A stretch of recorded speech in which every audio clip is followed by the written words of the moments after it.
What's up everybody, Thomas from DCFE, and today I'm building my indoor track. I already tried it, but I was like, okay, in the dark with my polar cam, I can still see it, but not everyone has a polar cam, so let's light it up.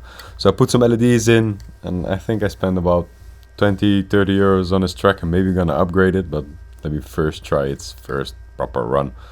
I did it in a day, but now in the night, let's go. So I have my drone set up, a few batteries, and now there is my drone park. Let's light it up. So, little truck run. First gates, around.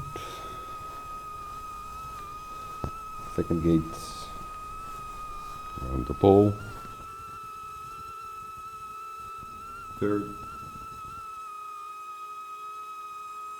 Fourth gate. And the fifth gates. Then it started at the beginning. Let's see what the polar cam can pull off.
So the gates are packed in again. They're mobile, so I can put them downstairs in my office.